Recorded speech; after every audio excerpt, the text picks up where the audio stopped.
Vous envoyez des emails, vous téléphonez, ils ne répondent pas. Ici, c'est le quartier des miséreux et des oubliés.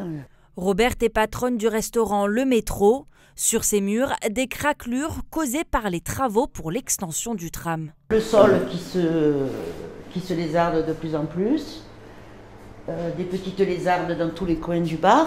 Au départ, quand ils ont commencé à casser en face les immeubles, Somexa, tout ça, on avait de plus en plus de mal à ouvrir la porte. Bon, je me suis dit, peut-être que parce que c'est vieux ou n'importe quoi, mais là, on a vraiment un souci.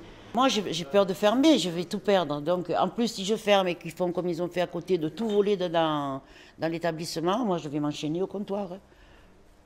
Mais ils ne me délogeront pas. Et si du jour au lendemain, il n'y a plus rien, comment on va faire? Nous, on ne gagnera pas notre vie. Et moi, j'ai des clients, ça fait 24 ans qu'ils viennent manger chez moi. Comme elle, de nombreux riverains du quartier des Crottes se plaignent des chocs violents du projet Euromed 2. Une pétition circule, les riverains se mobilisent. Aucun diagnostic préventif n'a été réalisé par la métropole sur une portion de la rue de Lyon. On nous expose un tramway qui est censé améliorer le quartier et embellir l'environnement, alors qu'actuellement, on est dans le cas contraire. Insécurité, risque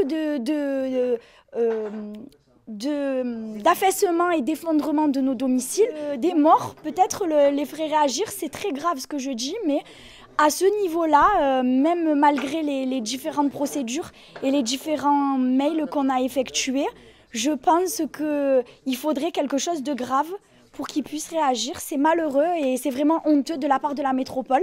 Contactée, la métropole assure prendre toutes les précautions nécessaires en installant des capteurs sur un certain nombre de façades. Les riverains envisagent de demander l'arrêt du chantier et de requérir eux-mêmes la nomination d'un expert.